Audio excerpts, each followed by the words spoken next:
بسم اللہ الرحمن الرحیم۔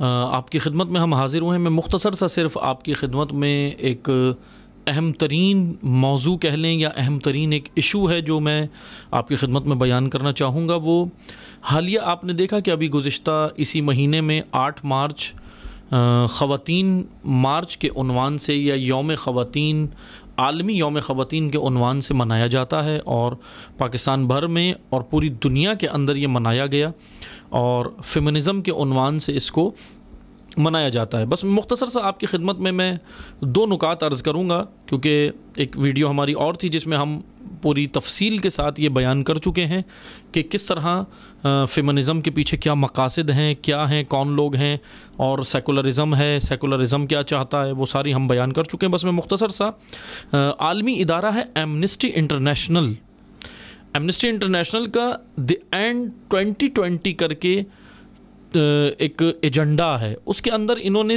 3 نکات، بنیادی نکات اپنے بیان کیے ہیں فیمنزم کے عنوان سے۔ فیمنزم یہ جو یعنی جو 8 مارچ کو جو کام خواتین نے کیا، پوری دنیا کی خواتین سے یہ کروا رہے ہیں، اور آزادی کے عنوان سے، حقوق عورت کے عنوان سے، ویمنس کے حقوق کے عنوان سے یہ باہر لے کر آتے ہیں خواتین کو، اور یہ کام کر رہے ہیں۔ میں بس مختصر سے بتاؤں گا، توجہ سے سنیے گا۔ ایمنسٹی انٹرنیشنل کے دی اینڈ 2020 کے 3 نکات میں وہ پڑھ رہا ہوں، آپ نے توجہ سے سننے۔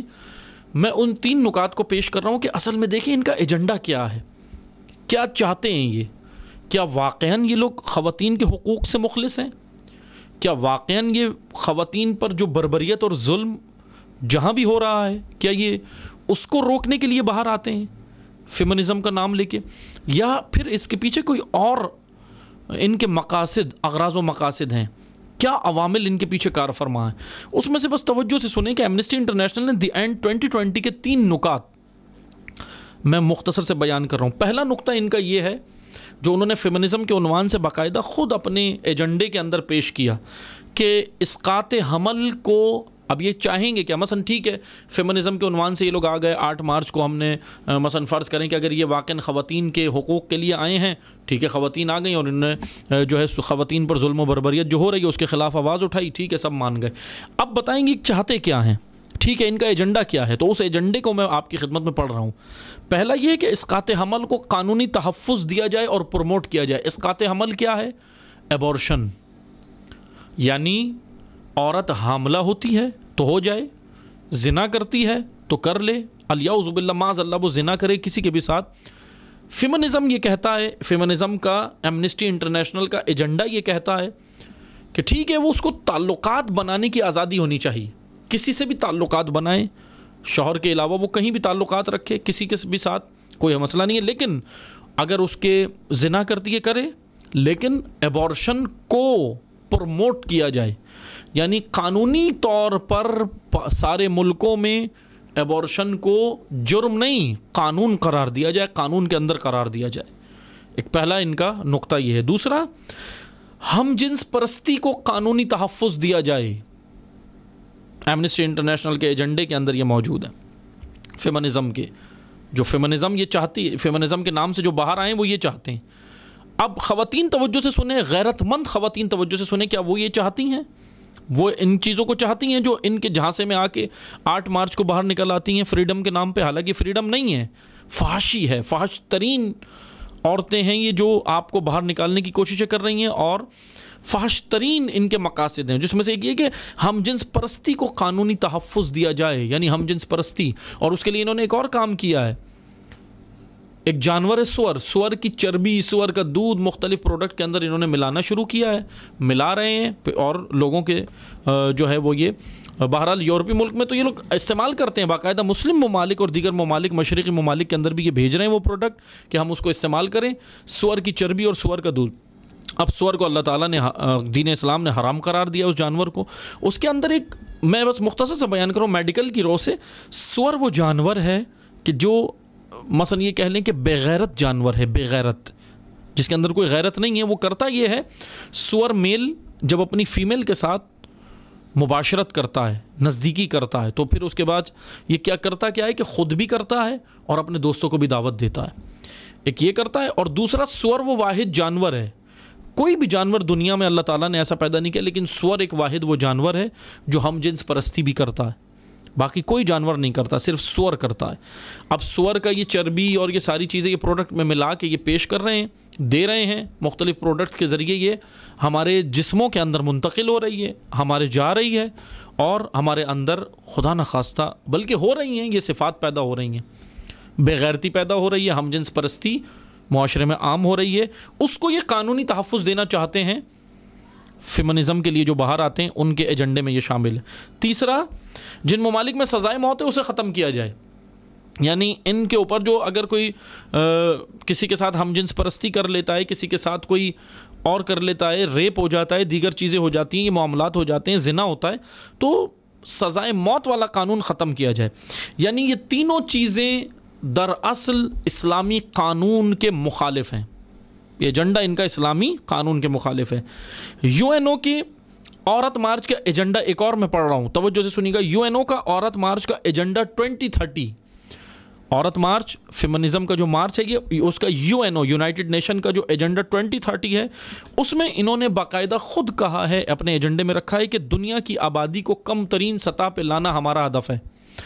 کیوں لانا چاہتے ہیں؟ کریں گے کیا؟ اب یہ خواتین کو اکسا رہے ہیں۔ اب توجہ سے سنیں گے، بس میں 2 نقطے عرض کروں گا۔ خواتین کو اکسا رہے ہیں کہ آپ کی 18 سال میں شادی کیوں ہو جاتی ہے، آپ کی 20 سال میں شادی کیوں ہو جاتی ہے، لڑکیوں کی جلدی شادی کیوں ہوتی ہے، یہ ظلم ہے ان کے اوپر۔ اور پھر ان کو کہتے ہیں ابھی تم اپنا فیوچر بناؤ، یہ کرو وہ کرو، پلاننگ کرو، وہ اس میں لگ جاتی ہیں، ٹھیک ہے۔ پھر اس کے بعد کیا کرتے ہیں، جب وہ 35-40 کی ایج میں جب وہ پہنچتی ہے تو کہتے ہیں اب ٹھیک ہے، اب یہ شادی کر سکتی ہے۔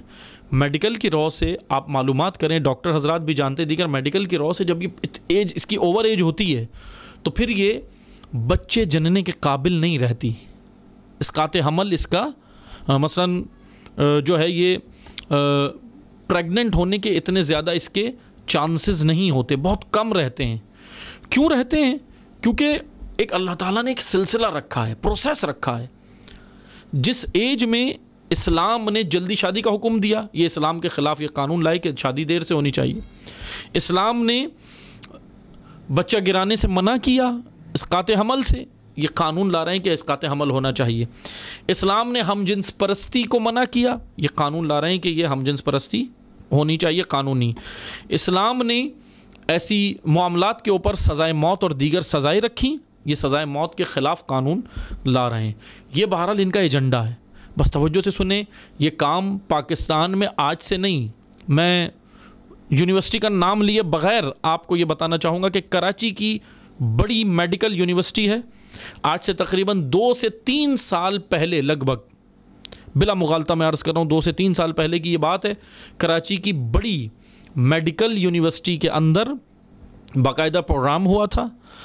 اسٹوڈنٹس وہاں پہ مسلمان اسٹوڈنٹس موجود تھے، مرد و زن دونوں، خواتین و مرد دونوں اسٹوڈنٹس تھے وہاں پہ موجود تھے، اور وہاں پر اسقاط حمل کے طریقے بتائے گئے تھے۔ اس میڈیکل یونیورسٹی میں باہر کی ٹیمیں آئی تھیں، یو این کی ٹیم بھی آئی تھی، باہر سے بھی آئی تھی، یورپی نیشن کی ٹیمیں آئی تھیں، جنہوں نے آ کر بچہ گرانے کے طریقے بھی بتائے تھے، اور یہ بھی بتایا تھا کہ آپ تعلقات رکھنا چاہتے ہیں تو رکھیں آپس میں، کوئی حرج نہیں ہے، لیکن بچہ گرانے کے طریقے بھی بتائے تھے، اور دوائیں بھی فری میں بانٹی گئی تھی وہاں لڑکیوں کو، اس میڈیکل یونیورسٹی کی لڑکیوں کو دوائیں فری میں بانٹی گئی تھی، اور کہا گیا تھا یہ ٹیبلٹ آپ رکھیں، جنسی تعلقات بنائیں، لیکن ایبورشن پر آپ جانے کی بھی ضرورت نہیں ہے، ٹیبلٹ کھائیں اور بچے کو ختم کر لیں۔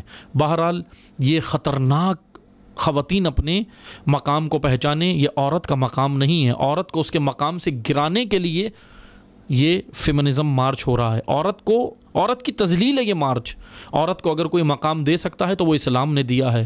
جب عرب زندہ درگو کرتے تھے عورت کو تو اسلام نے عورت کو بیٹی کا درجہ دیا، ماں کا درجہ دیا، اسلام نے دیا۔ جب یہودی مذہب کے اندر جب ماہواری کے درمیان میں جب عورت کو ماہواری آتی تھی تو اس کے درمیان میں یہود ان سے دور ہو جاتے تھے، دور کر دیتے تھے، اس کے ہاتھ کا کھانا نہیں کھاتے تھے، یہ یہودیوں کے اندر تھا، کھانا نہیں کھاتے تھے، اس عورت کو دور کر دیتے تھے، تو اسلام نے یہ مقام دیا کہ ماہواری کے درمیان بھی اس کی عزت اور رسپیکٹ رکھی۔